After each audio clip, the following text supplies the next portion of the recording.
Jadi harus adil terhadap masyarakat bawah. Jangan sampai kita itu seolah-olah hak yang sama sebagai warga negara, kalau gubernur boleh pindah tetapi buruh bangunan nggak boleh. Apalagi pakai operasi justisi. Menurut saya itu operasi yang melanggar HAM. Kita tidak melakukan operasi justisia. Yang kita lakukan adalah lebih kepada kemanusiaan. Siapapun yang datang ke Jakarta harus ada identitasnya. Dukcapil akan mengecek itu, administrasinya dicek.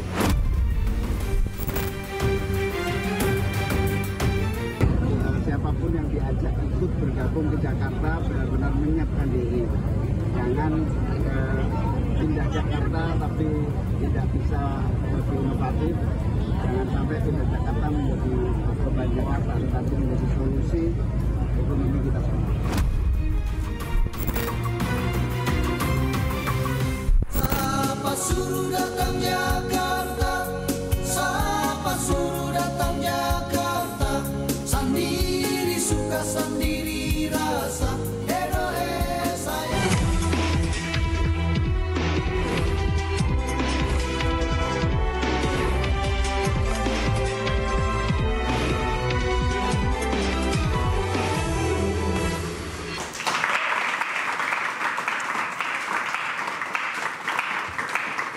Perayaan Lebaran di kampung halaman hampir usai. Arus balik tidak hanya membawa pemudik kembali ke Jakarta, tapi juga wajah-wajah baru yang ingin mengadu nasib di ibu kota Jakarta. Masih ibu kota atau tidak?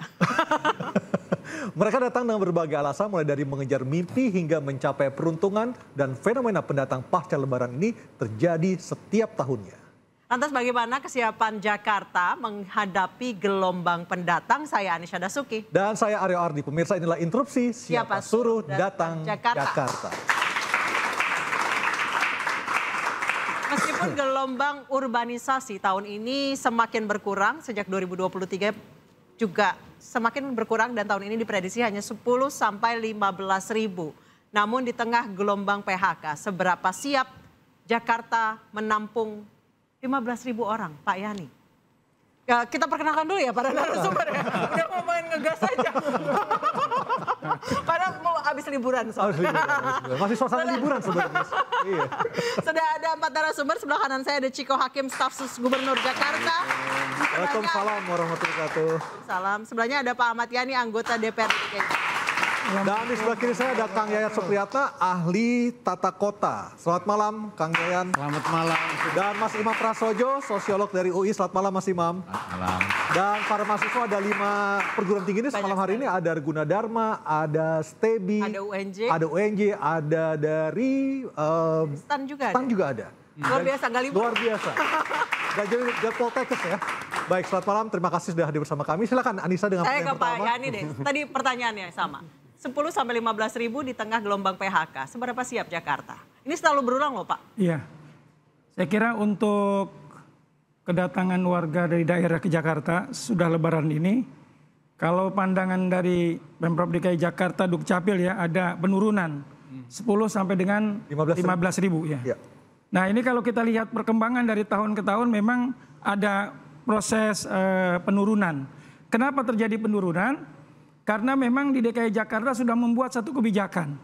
Jadi dari Dukcapil sudah menyiapkan satu aturan, di mana aturan itu yang memang perlu disampaikan kepada warga masyarakat. Apa yang sudah dilakukan oleh Pemprov DKI Jakarta dalam hal ini oleh Dukcapil, yaitu melakukan penataan, ya penataan kependudukan. Ya untuk warga yang memang sesuai dengan domisili. Nah dengan adanya penataan kependudukan ini, maka kita lihat bahwa pada saat ini ya tahun 2024 ya kalau tahun 2024 itu 16 ribu ya pendatang, dan perkiraan 2025 ini 10 sampai 15 ribu ada penurunan. Kenapa? Karena dengan penataan kependudukan sesuai domisili ya sudah terjadi penurunan dari jumlah warga yang akan datang. Kenapa? Karena ada aturan-aturan yang memang cukup ketat yang diberikan untuk warga. Mereka datang ke Jakarta bukan hanya sekedar datang, tapi harus dilengkapi dengan identitas. Kemudian mereka juga harus jelas bagaimana pekerjaannya ke depan kalau mau datang ke Jakarta. Belum lagi mereka juga harus punya keterampilan. Nah ini upaya dari Pemprov DKI Jakarta untuk bisa mengendalikan warga yang datang dari luar Jakarta. Walaupun Pemprov DKI secara terbuka memang membebaskan warga untuk datang ke Jakarta bisa mengadu nasib. Ya. Bang Ciko, ada tambahan lagi dari dashboard yang disebutkan tadi, apa saja yang perlu diidentifikasi dari pendatang yang akan masuk ke kota Jakarta dari Pemda? Saya lebih memilih untuk kita membahas bagaimana Jakarta ini sebagai ibu kota ya, masih hari ini masih menjadi ibu kota. Namanya juga ibu ya, masa anaknya mau datang dilarang tolak, ya kan? Dan ini gitu bukan ya. beban ya, ini adalah orang ingin berkontribusi. Kita jangan selalu menggunakan diksi-diksi yang negatif. Ya. Mari kita gunakan diksi seperti masyarakat pendatang yang ingin berkontribusi. Karena kita semua ini juga pendatang kan, kita bukan asli Jakarta. Itu yang mau saya bilang gitu ya, di dalam ruangan ini mungkin Bang Yani doang nih asli Betawi kayaknya nih. Ya kan, yang lain pendatang. Walaupun saya yang pendatang itu adalah kakek nenek saya dari order lama berada di sini. Bapak ibu saya udah lahir di Jakarta juga, saya juga udah lahir di Jakarta. Tapi pada prinsipnya Jakarta ini memang sejak tahun 1940-an udah menjadi target urbanisasi ya. Melonjaknya lagi di tahun 80-an sampai tahun 2000-an dan hingga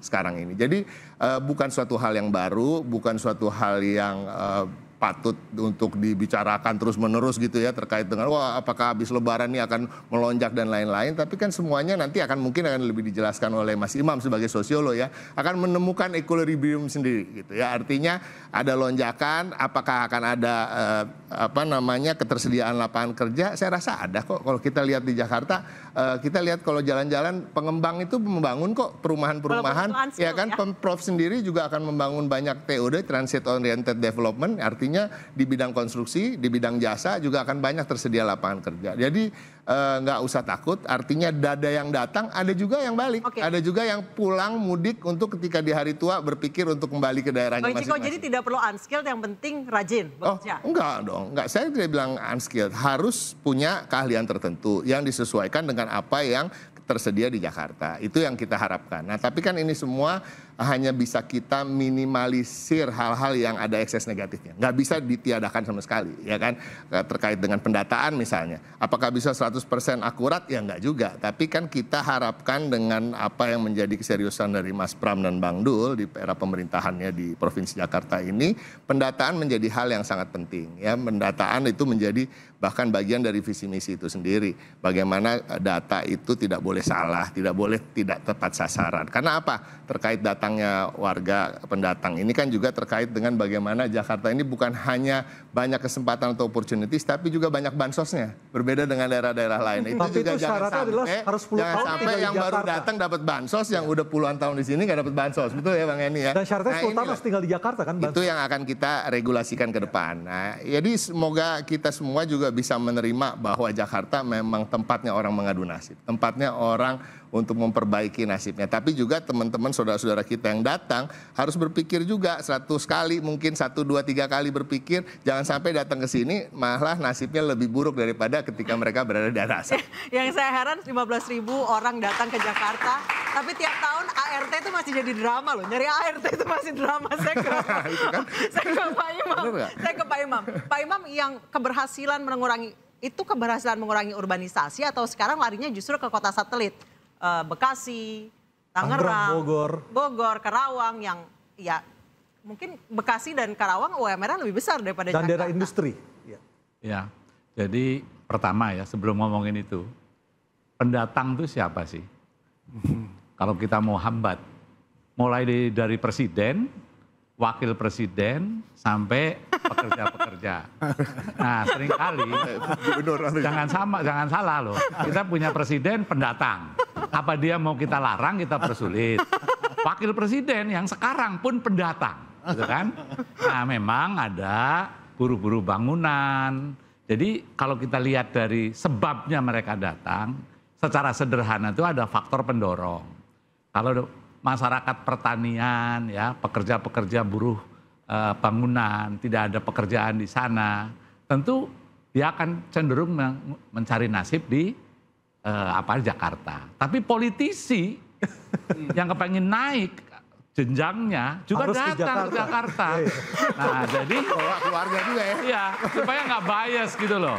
Jadi kadang-kadang pada saat kita ngomongin pendatang itu kejem banget terhadap masyarakat yang kepaksa dia harus datang karena di kampung halamannya itu tidak tersedia lapangan pekerjaan yang layak. Nah, tapi pengangguran politisi yang datang ke sini nggak pernah dijadikan pembahasan gitu loh. Nah, jadi menurut saya supaya adil, yuk kita bicara tentang sebab utamanya, pendorongnya apa, sehingga wilayah-wilayah tertentu lebih cenderung orang-orangnya datang ke Jakarta. Ada daya tarik kota ya Mas ya? Ya? Ada daya tarik kota ya? Ada daya tarik. Nah, itu ada push factor yang pendorong, ada juga yang penarik, Ya. gitu kan?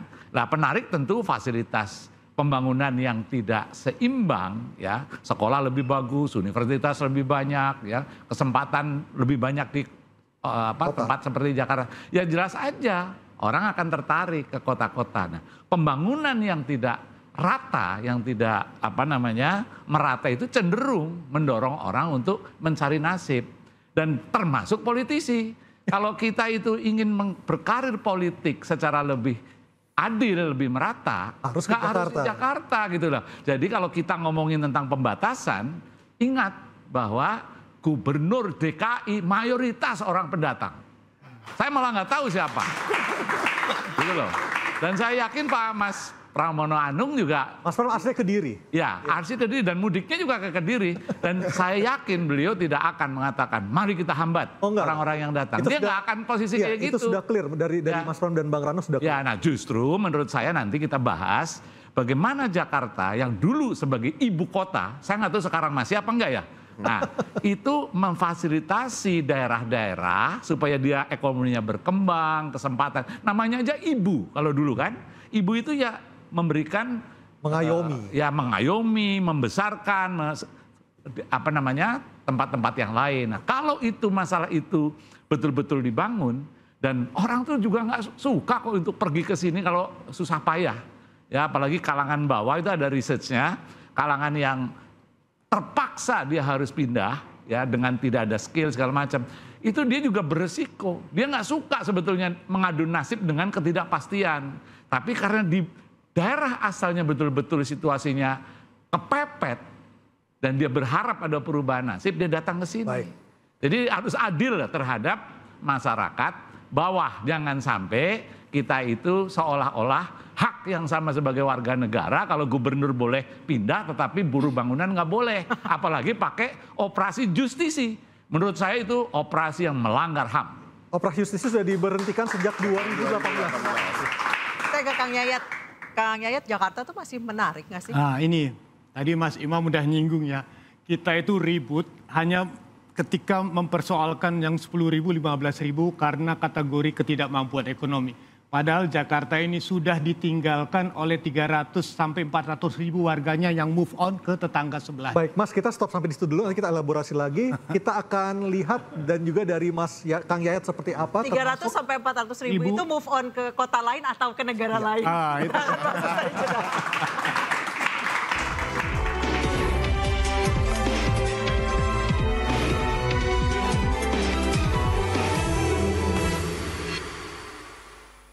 Kalau kelas menengahnya move on ke pinggir, bagaimana dengan potensi pasar yang di Jakarta? Sementara kita meributkan yang 10.000, 15.000 orang yang memang belum tentu bisa terserap. Tapi ketika mata airnya berpindah ke pinggiran yang masuknya air mata, menjadi masalah buat Jakarta ini.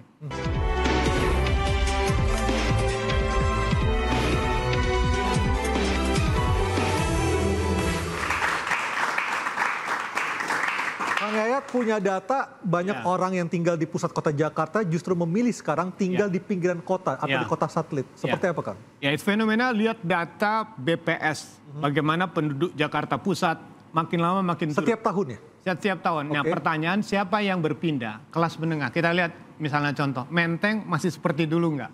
Kawasan-kawasan elitnya, perumahan-perumahan elit. Dan bisa dilihat faktanya, mall-mallnya masih hidup atau tidak. Hampir sebagian tutup. Karena pajaknya juga mahal sekali, kan? Mahalnya pajak. Artinya kelas menengah itu melihat bahwa lingkungannya sudah tidak sesuai ekspektasi mereka.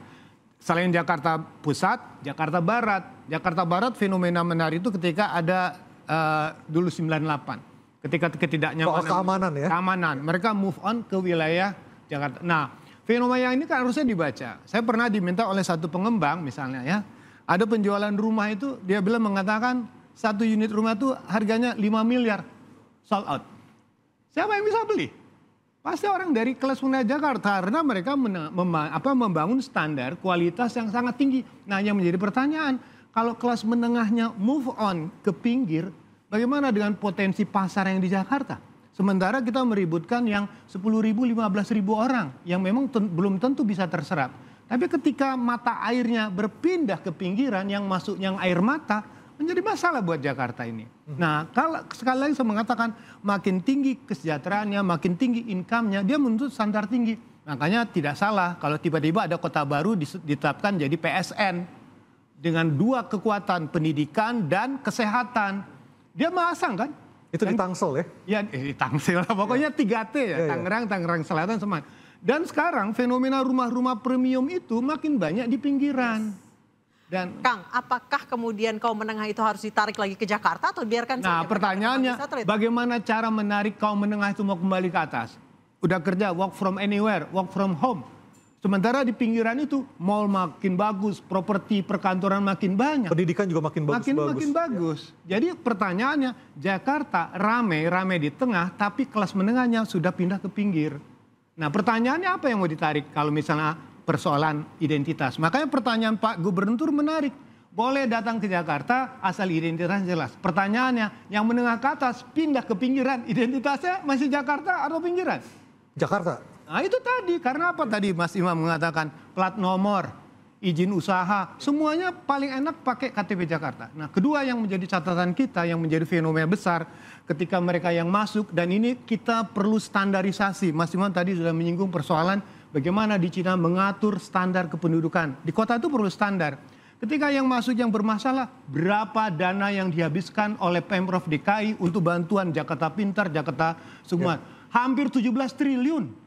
Bayangkan dari 90 triliun Jakarta dananya seperempatnya hanya untuk bantuan sosial. Pertanyaannya, berubah enggak? Ada perubahan enggak? Jadi pertanyaan ya memang tergantung kepada visi misi dari gubernur. Kita janji politik, silakan datang ke Jakarta, silakan pilih saya, kasih bantuan sosial. Ada perubahan? Kita nggak tahu. Jadi kosnya ini terlalu besar buat Jakarta ketika angka itu 17 triliun begitu besar hanya untuk bantuan-bantuan sosial. Bang Ciko, ada rencana untuk menarik balik si mata air ini kembali ke Jakarta? Sampai saat ini memang kami melihat itu apa yang disampaikan menjadi hal yang menarik ya, bahwa ini akan apa istilahnya menarik.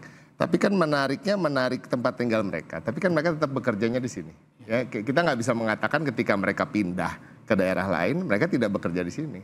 Ya kan, mereka semuanya bekerja di sini. Jadi masih ada ruang-ruang di mana memang diisi oleh kaum menengah ke atas tadi yang bekerja tetap di Jakarta. Karena tempat pekerjaannya memang berada di sini. Dan bagi kami ini saya sampaikan bahwa kenapa KTP-nya masih Jakarta juga cukup menguntungkan bagi kami. Kenapa? Karena artinya bayar pajaknya masuk ke Jakarta. Nah, iya kan gitu ya.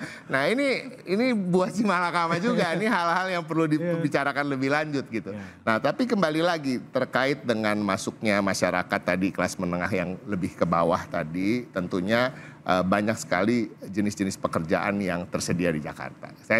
Kita tidak bisa mengatakan tidak ada pembangunan di Jakarta sama sekali. Saya tadi mengatakan Pemprov sendiri akan membangun banyak transit oriented development, banyak gedung-gedung pencakar langit, banyak gedung-gedung untuk rusun di mana akan dibangun dekat stasiun, terminal dan lain-lain. Banyak juga pekerjaan-pekerjaan di bidang jasa misalnya yang memang sekarang semakin maju sebuah kota ini akan mengarah menjadi kota yang menyediakan banyak pekerjaan di bidang jasa. Dan ke depan Pemprov DKI Jakarta juga mempunyai program-program seperti tadi Mas Pram dan Bang Dul yang dijanjikan dalam visi misinya adalah salah satunya job fair di tiap kecamatan per 3 bulan sekali. Ini sudah dilakukan pertama kali kemarin dan sudah bisa menyerap beberapa tenaga kerja di mana kita kerjasama dengan korporasi-korporasi, BUMD, BUMN dan juga Pemprov sendiri. Nah banyak juga pekerjaan-pekerjaan di Pemprov misalnya yang diturunkan persyaratannya. Kita bicara soal pasukan Dipermudah, orangnya gitu ya, yang tadinya Tanpa harus usia, tanpa SMA, batas usia ya? ya, dan batas usia juga dihapus. Nah, tadinya harus SMA, tapi kalau dipikir-pikir masa nyapu aja harus lulus SMA sih, ya kan? Seharusnya baca tulis aja cukup sehingga lulusannya menjadi lulus SD aja. Jadi banyak sekali juga tadi 10.000 dan 15.000 rasa-rasanya kalau memang cuma segitu insya Allah bisa diserap. Tapi itu menarik apa yang menjadi masukan dari Kang Yayat tadi, suatu hal yang baru bagi kami. Tentu akan kami pelajari lagi, tapi kembali saya katakan apakah mereka ketika pindah ke luar Jakarta pekerjaannya apakah mereka tinggalkan juga kan belum tentu juga ya. Yang kedua tadi keuntungannya bagi kami mereka masih ber-KTP Jakarta apa? Pajaknya masuk ke kas. Nah ini PAD ya, pendapatan daerah. Berarti operasi justisi mereka yang sudah tinggal di Jakarta kemudian KTP-nya dihapuskan itu sebenarnya rugi dong. Gimana? Kan sempat kemarin mereka yang sudah tidak tinggal di Jakarta lagi, KTP-nya diblok nih, nggak boleh lagi pakai KTP Jakarta, sebenarnya rugi dong. Tapi kan harus dilihat juga apakah betul mereka masih bekerja di sini apa enggak. Ya kan itu kan masih bisa di-trace juga. Nah terkait dengan pendatang saya ingin tambahkan nih ya sebelum nanti kita melompat kemana-mana lagi. Jadi pendataan itu akan dibuat sedemikian rupa dengan beberapa hal yang akan tercakup dalam dashboardnya. Saya kalau boleh saya bacakan. Jadi pertama nanti akan didata jenis kelamin. Yang kedua presentasi pendidikan SLTA ke atas dan SLTA ke bawah. Yang ketiga, presentasi asumsi penghasilan berdasarkan jenis pekerjaan. 4, rasio jenis kelamin. 5, presentasi tujuan ke RW yang mana. Yang keenam, usia anak, usia produktif, usia lansia. Ada beberapa. Nah, yang ketujuh kemudian piramida penduduk. 8, kota, kabupaten, kecamatan, kelurahan tujuan kedatangan di Jakarta. Yang ke-9, top 10 kota, kabupaten, asal kedatangan. Yang 10 pendidikan pendatang dan yang 11 top 10 pekerjaan pendatang. Nah hal-hal ini juga akan kami data ke depannya dan akan insya Allah datanya sesahih mungkin ya. Walaupun tentu akan ada tetap miss kong kali kong di bawah lah, RT RW-nya juga ya kan bawa keluarganya bilangnya. Titip kakak juga bisa ya? Titip kakak, tapi ini sekarang akan kita perbaiki dan seperti saya katakan tadi tidak bisa juga 100% kita harapkan betul-betul sahih datanya. Tapi minimal 90% udah cukup lah dibandingkan dengan sebelum-sebelumnya mungkin pendataannya agak kacau. Jadi ini bisa bagaimana mengalokasikan mereka, kira-kira pekerjaan apa yang cocok, kira-kira pelatihan apa yang cocok dilakukan di daerah-daerah. Pak Yani dananya gede nih kayaknya nih.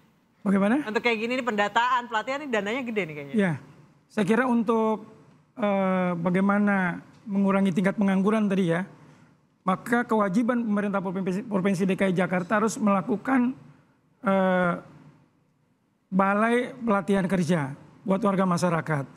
Nah tentunya kegiatan-kegiatan yang dilakukan ya memerlukan biaya ya, memerlukan biaya. Nah harapan kita pada saat memang ada satu pembiayaan maka ada outputnya, hasilnya. Tapi bukan hanya sekedar mereka ikut di balai pelatihan kerja, tapi ada tindak lanjutnya. Selama ini ya catatan kami banyak orang diberikan latihan kerja, tetapi setelah itu masih belum mendapatkan pekerjaan. Makanya Pemprov DKI kita harapkan bagaimana menggandeng pihak swasta untuk bagaimana menyiapkan lapangan-lapangan kerja buat orang-orang ya masyarakat warga yang memang sudah ikut dalam balai latihan kerja. Nah di sisi lain ya kalau yang ingin mengembangkan usaha ya memang udah ada kegiatan-kegiatan pelatihan UMKM ya dengan berbagai kegiatannya. Nah bagaimana mereka itu diberikan pendampingan. Nah selain pendampingan dan mereka diberikan modal usaha untuk bisa mengembangkan usaha. Artinya DPRD atau lembaga legislatif kita sudah menyetujui berapapun anggaran yang dibutuhkan Pemprov untuk melakukan pelatihan bagi mereka. Ya saya kira semua ya dari postur anggaran kita sudah ada proporsinya ya, porsi-porsinya. Tentunya untuk meningkatkan, menggiatkan ya dalam upaya membuka lapangan kerja. Bagaimana menciptakan ke depan kan tujuannya dari hasil kerja ini kan bagaimana sejahtera ya. Kita akan berikan kegiatan-kegiatan itu selama memang betul-betul kegiatan itu betul-betul efektif Pak Yani, ya dijalankan untuk masyarakat. Tidak adil juga bagi mereka yang baru-baru ini kehilangan pekerjaan di Jakarta.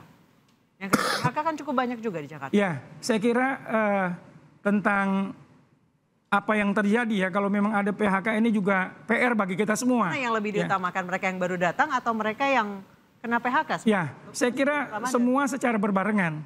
Nah tentunya tadi kalau pendatang, pada saat mereka datang kan mereka harus punya identitas, mereka harus punya keterampilan, mereka harus ada jaminan tempat tinggal, mereka harus ada jaminan dapat pekerjaan. Ini harapannya. Kita inginkan warga yang dari luar Jakarta, kalau memang tidak punya keterampilan, nggak ada yang jamin untuk tempat tinggal ya, maka saya kira ya mereka itu bagaimana bisa terus mengembangkan di daerah masing-masing. Sebab apa? Sebab kalau datang ke Jakarta ini akan jadi persoalan-persoalan sosial bagi kita. Oke, nah masalahnya akan dijawab oleh Mas Imam Prasojo nanti setelah pariwara. Kita akan segera break dulu, interupsi segera kembali.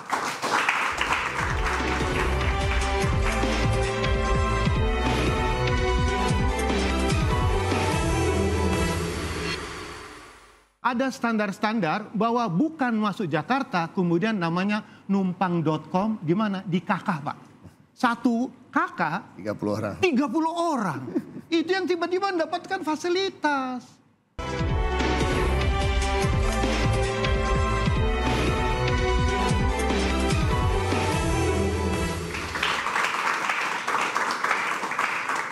Mas Imam, apa yang bisa dilakukan oleh Pemprov DKI Jakarta untuk membantu Pemprov daerah lainnya supaya mereka-mereka yang datang dari daerah ini juga mempunyai keahlian dan bisa mengembangkan potensi mereka sendiri, Mas Imam? Ya.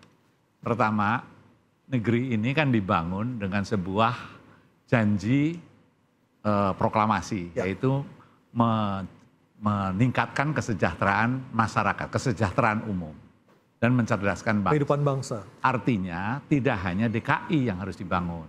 Jadi mindsetnya Jakarta sebagai kota yang investasi, ya peredaran uang ada di sini, itu dia juga harus bisa menjadi ibu dalam tanda kutip, membangun pembangunan-pembangunan yang ada di daerah. Nah, itu juga sebetulnya menguntungkan. Makanya nanti anggota DPR, kalau itu tadi ada 17 triliun atau orang-orang yang datang ke sini dianggap dalam tanda kutip beban. Sebetulnya mereka ya yang terutama kalangan yang paling bawah, dia ke sini itu juga dengan segala resiko. Andainya ada dukungan dari pemerintah daerah, apalagi pemerintah Jakarta ikut menjadi fasilitator. Itu bentuknya transfer dana atau gimana, Mas Imam? Saya ngelihat program. Oh, program. Contoh aja lah dengan sekarang ini, kan ada makanan bergizi MBG. gratis ya. Kalau itu diterjemahkan di dalam upaya untuk community development, pembangunan komunitas, kemudian membangun ketahanan pangan keluarga, bukan food estate yang triliunan itu loh. Ya.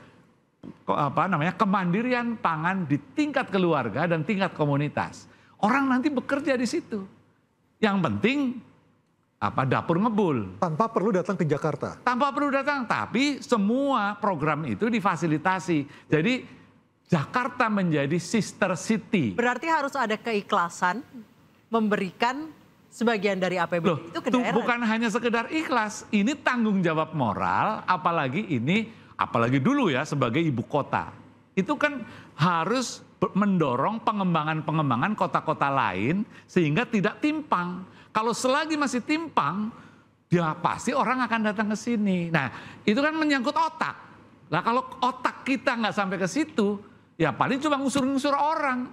Ya yang celakanya kan yang diusir yang bawah terus, padahal dia ini orang yang paling menderita. Ya, kenapa nggak ngusir sekalian juga orang yang di atas? Yang datang politisi nganggur tadi ya? Yang politikus nganggur itu harusnya juga Nah, tapi kan kita intinya adalah bagaimana Jakarta dengan program-programnya berkeadilan dan ikut mendorong kesejahteraan umum. Nah, itu yang menurut saya harusnya dilakukan.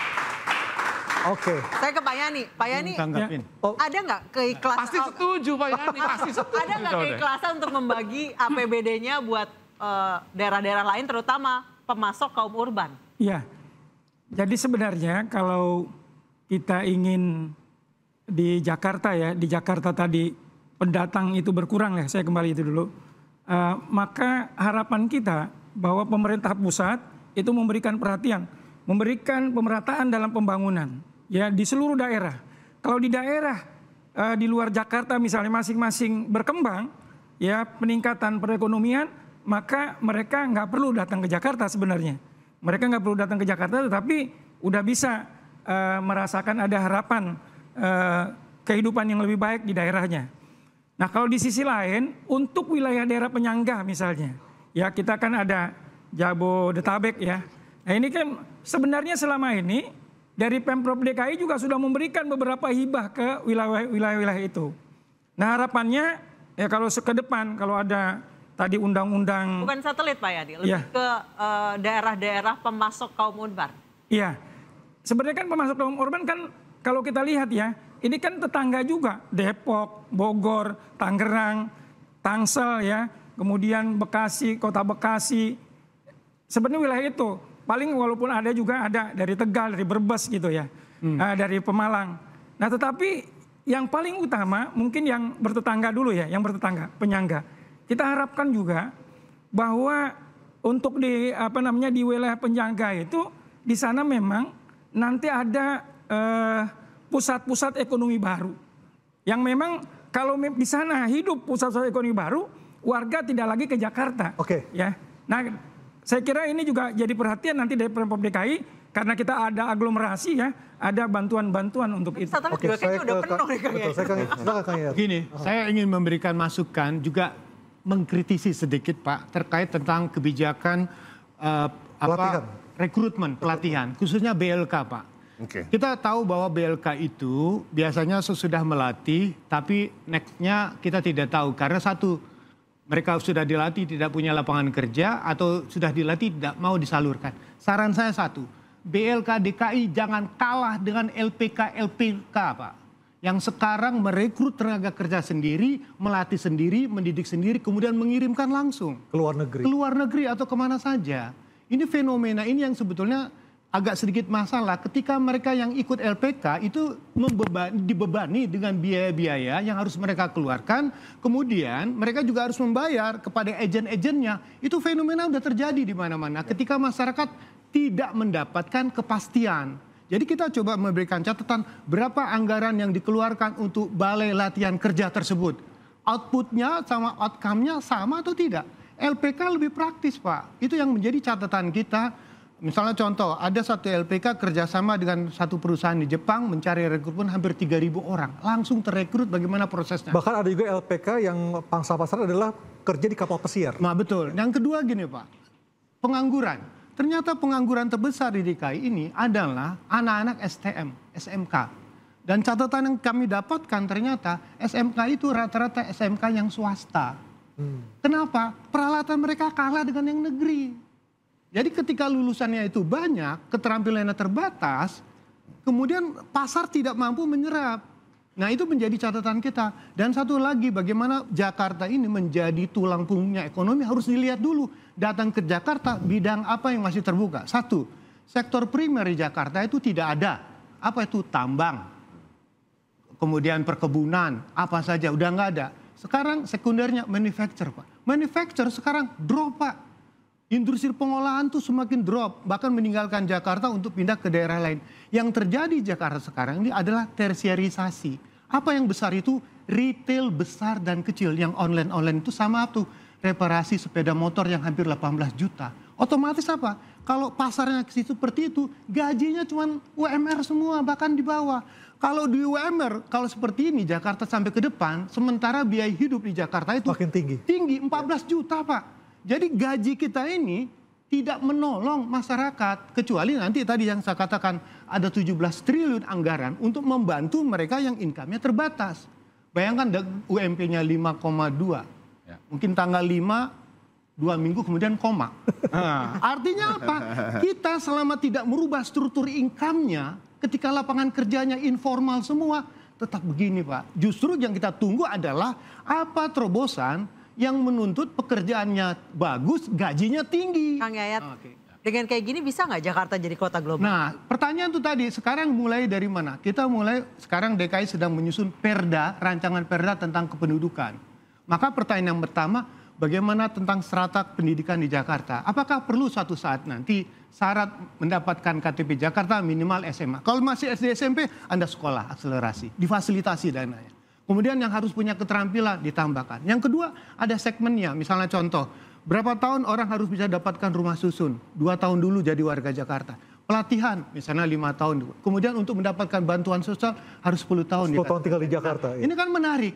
Ada standar-standar bahwa bukan masuk Jakarta, kemudian namanya numpang.com, di mana? Di KK Pak. satu kakak 30 orang. 30 orang. Itu yang tiba-tiba mendapatkan fasilitas.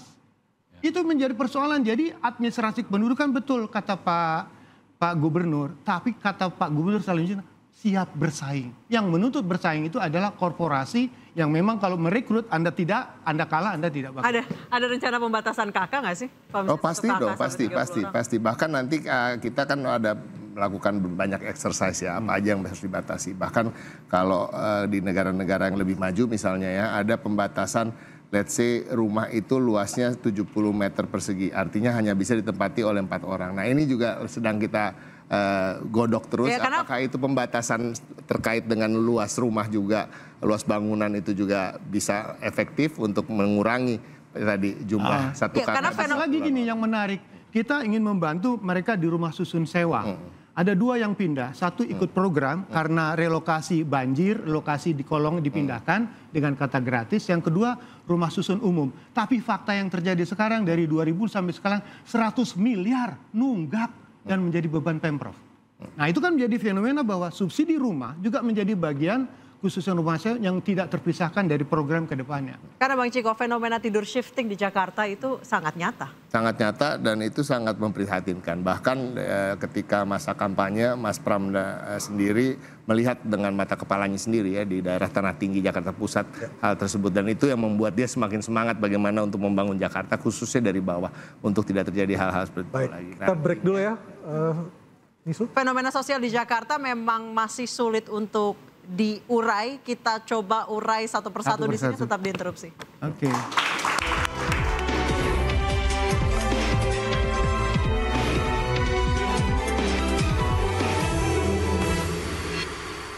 Tapi Jakarta bisa menjadi katalisator bagi tumbuhnya, terutama ya kalau seluruh Indonesia itu agak berat Pak. Yeah. Tapi daerah wilayah pengirim utama.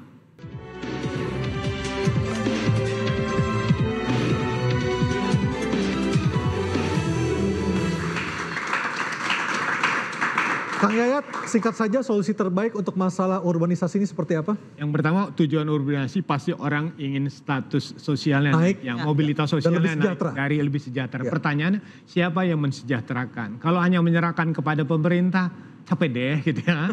Maka peran korporasi, badan usaha, komunitas itu penting untuk dilibatkan. Kedua yang paling penting adalah apakah Jakarta pernah nggak peta tentang kebutuhan tenaga kerjanya? Kalau misalnya pemerintah untuk ASN bisa mengumumkan nih berapa yang diterima, berapa yang disetting, tapi tidak pernah ada data lengkap berapa sektor perumahan butuh tenaga kerja, sektor UMKM butuh berapa kerja. Nah ketika itu ada, itu kan menarik. Jadi kita tahu ketika ada musim PHK terjadi, ada potensi yang diberikan ruang untuk melakukan rekrutmen. Kira-kira begitulah. Bang Ciko, apakah bisa dibikin per sektor kebutuhan tenaga kerja yang dibutuhkan oleh Jakarta? Ini menarik banget. Saya senang banget diundang di acara ini hari ini ya. Kebetulan tadi masukan-masukan dari Mas Imam, Kang Yayat itu sangat berharga bagi kami. Tadi juga bisik-bisik Pak Tubrek sama Mas Yani ini harus kita undang khusus untuk bisa bicara ke depan kadis-kadis terkait ya, SKPD terkait. Dan semoga aja masukan-masukan ini terus kita terima dan bisa kita realisasi ke depan. Terkait dengan pekerjaan. Baik, saya ke Pak Yani. Pak Yani tadi soal membagi rata kue itu supaya Jakarta bisa matiin masalahnya di baranya, bukan cuma rambatan apinya untuk daerah-daerah pengirim kaum urban. Ada rencana ke situ mungkin? Iya, tadi kan saya katakan bahwa peran pemerintah pusat ini penting ya. Bagaimana melakukan pembangunan ya secara merata di daerah-daerah lain. Kalau di daerah-daerah lain itu berjalan, makanya kita kalau itu berjalan kita berikan apresiasi. Artinya beban Jakarta sudah semakin berkurang. Buktinya apa? Maka dari tahun ke tahun sebenarnya kita lihat pada tahun ini, tahun 2024 16.000 yang datang. Kemudian perkiraan 2025 10 sampai 15.000 ya. Ini artinya sudah ada ya. Mungkin sudah ada peran dari pemerintah pusat, cuma memang perlu terus ditingkatkan untuk membangun wilayah-wilayah lain. Terjadi pemerataan pembangunan, ya kemudian peningkatan perekonomian. Nah, kalau ini terjadi ya, saya kira tadi Jakarta juga akan terus memberikan peran. Tadi Mas Imam juga sudah ungkapkan bagaimana ke depan Jakarta bisa memberikan perhatian ke wilayah-wilayah penyangga ya. Tapi bukan hanya provinsi, tapi pada tingkat desa ya. Sehingga bagaimana Jakarta bisa membangun masyarakatnya agar bisa lebih berdaya lagi. yang untuk ke depan. Baik. Mas Imam, apa yang perlu dikawal dari rencana kebijakan Pemda ini? Jadi saya setuju dengan Pak Yani bahwa ini tidak hanya bisa diserahkan hanya pemerintah DKI. Ya. Tetapi pemerintah Jakarta ini itu bisa menjadi stimulator, pendorong. Dan itu dananya itu lebih mudah daripada melobi yang di atas. Nah, Jakarta bukanlah kota egois. Jakarta bukanlah kota hanya memikirkan warga di sini. Tapi Jakarta bisa menjadi katalisator bagi tumbuhnya, terutama ya, kalau seluruh Indonesia itu agak berat Pak. Tapi daerah wilayah pengirim utama ya, itu bisa dipetakan. Ya, apakah itu dari Jawa Barat, Jawa Tengah, Jawa Timur, di mana lokasi-lokasi yang menjadi pengirim. Lah nanti Jakarta dengan dananya yang ada ini bisa menstimulasi tumbuhnya pusat-pusat pelatihan di tingkat komunitas. Apakah itu peternakan, pertanian, perikanan, perajinan. Nah nanti Jakarta, apalagi sekarang ini Mas, mumpung lagi ada staf ahlinya, ya Mas Pram akan dikenang menjadikan Jakarta adalah kota yang mampu menggalang solidaritas ya, dan rakyat di seluruh Indonesia, terutama yang menjadi pengirim, menjadi lokasi-lokasi yang penuh dengan pelatihan-pelatihan dan tidak tergantung pada industri. Baik. Gitu, kira-kira gitu. Mudah-mudahan Jakarta ke depan akan jauh lebih baik. Menyelesaikan masalah Jakarta dengan pemikir-pemikir hebat ditambah APBD yang sebenarnya besar itu sebenarnya Super jumbo. Sebenarnya tidak terlalu sulit kalau dananya tidak dikorupsi. Saya Anissa Dasuki. Dan saya Aryo Ardi, terima kasih, selamat malam dan sampai jumpa.